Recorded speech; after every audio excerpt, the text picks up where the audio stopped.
मेरी पसंदीदा काव्य पाठ श्रृंखला में आज आप सुनिए हिंदी के सशक्त कवि सुबोध श्रीवास्तव की प्रेम कविताएं।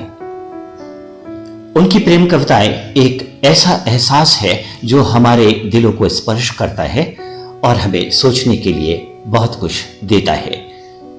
उनकी पहली कविता का शीर्षक है एहसास। आंगन में जरा सी धूप खिली, मुंडेर पर बैठी चिड़िया ने फुदक कर पंखों में छुपा लिया मुंह। आंगन में जरा सी धूप खिली, मुंडेर पर बैठी चिड़िया ने फुदक कर पंखों में छुपा लिया मुंह। बाहर निकाला और चहचहाई तो यूं लगा कि तुम आ गए, तो यूं लगा कि तुम आ गए। उनकी दूसरी कविता का शीर्षक है इंतजार। वसुंधरा, हमने मन की क्यारी में बड़े अपनत्व से प्यार का जो बीज रोपा था। वसुंधरा, हमने मन की क्यारी में बड़े अपनत्व से प्यार का जो बीज रोपा था, वो अब पौधा बनकर जिंदगी का एहसास जगाने लगा है। वो अब पौधा बनकर जिंदगी का एहसास जगाने लगा है। मैं इंतजार करूंगा उस पल का जब उस पर खिलेगा एक फूल, जिसे तुम हौले से अपने बालों में सजा लोगी लजाकर। वसुंधरा, हमने मन की क्यारी में बड़े अपनत्व से प्यार का जो बीज रोपा था, वो अब पौधा बनकर जिंदगी का एहसास जगाने लगा है। सुबोध श्रीवास्तव की अगली कविता शीर्षक है कविता। सिर्फ कुछ शब्द थे मेरे पास, तुमने होठों से उन्हें प्यार का संस्पर्श दिया। सिर्फ कुछ शब्द थे मेरे पास, तुमने होठों से उन्हें प्यार का संस्पर्श दिया। वो फूल बन गए और बड़े अपनत्व से दुलरा कर तुमने उन्हें सजा लिया बालों में। अब मेरे पास शब्द हैं, अब मेरे पास शब्द हैं उन्हें फूलों सा झड़ता देखने और उनसे उपजा मधुर संगीत सुनने का एहसास है। अब मेरे पास शब्द हैं उन्हें फूलों सा झड़ता देखने और उनसे उपजा मधुर संगीत सुनने का एहसास है। और तुम हो मेरी शुचिता। कविता। सिर्फ कुछ शब्द थे मेरे पास, तुमने होठों से उन्हें प्यार से संस्पर्श दिया। वो फूल बन गए और बड़े अपनत्व से दुलराकर तुमने उन्हें सजा लिया बालों में। सुबोध श्रीवास्तव की अगली कविता शीर्षक है सुबह। रोज की तरह आज भी ताजगी से निकला सूरज। रोज की तरह आज भी ताजगी से निकला सूरज और खिल उठी सुबह। लेकिन खिड़की पर बैठे धूप के टुकड़े से नहाया सफेद कबूतरों का जोड़ा मनोहार करता बहुत अच्छा लगा। सफेद कबूतरों का जोड़ा मनोहार करता बहुत अच्छा लगा। रोज की तरह आज भी ताजगी से निकला सूरज और खिल उठी सुबह। सुबोध श्रीवास्तव की अगली कविता शीर्षक है क्योंकि। अजनबी, चंद मुलाकातों और उनसे पनपे एहसास के सहारे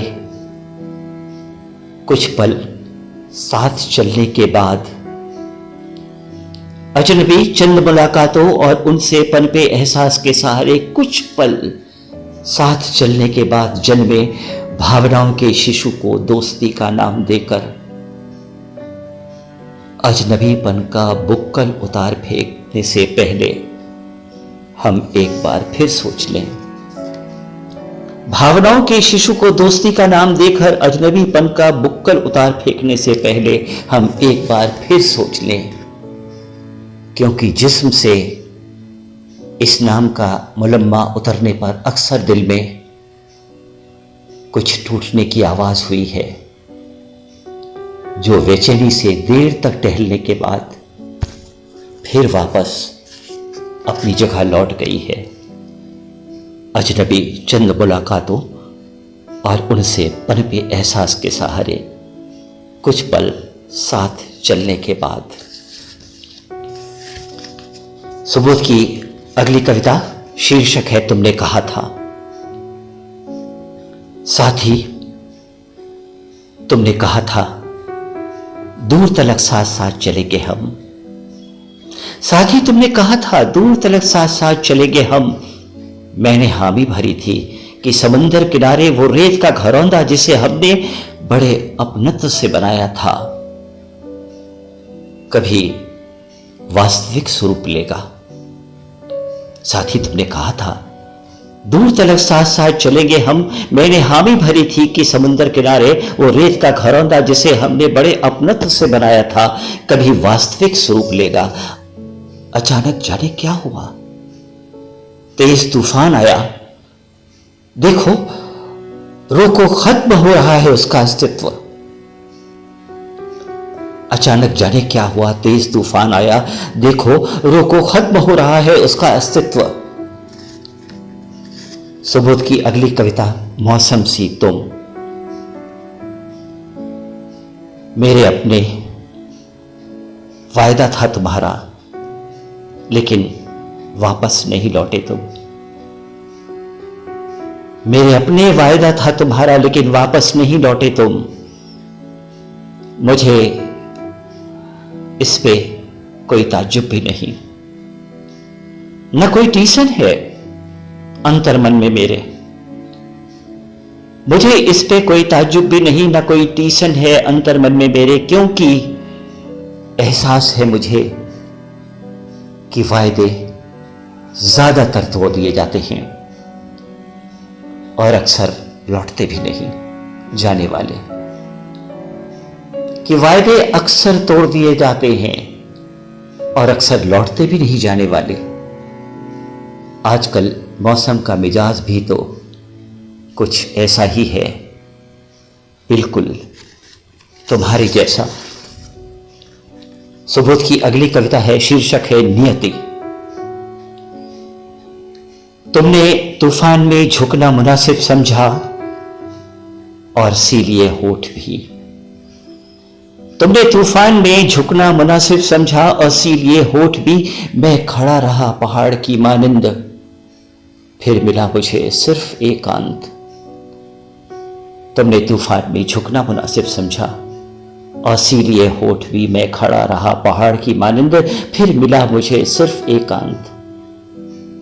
हम सफर गुजरे वक्त को याद करके विचलित न करो मन को। हम सफर गुजरे वक्त को याद करके विचलित न करो मन को। मेरा मुजरिम तू नहीं नियति है, और जिस पर किसी का जोर नहीं। तुमने तूफान में झुकना मुनासिब समझा और सी लिए होठ भी। मैं खड़ा रहा पहाड़ के मानिंद, मैं खड़ा रहा पहाड़ के मानिंद। और सुबोध की अंतिम कविता शीर्षक है यादें तुम्हारी। अरसे से मेरा कोई ताल्लुक नहीं है तुमसे। अरसे से मेरा कोई ताल्लुक नहीं है तुमसे, लेकिन दरवाजे पे अक्सर दस्तक देती हैं तुम्हारी यादें। अरसे से मेरा कोई ताल्लुक नहीं है तुमसे, लेकिन दरवाजे पर अक्सर दस्तक देती हैं तुम्हारी यादें।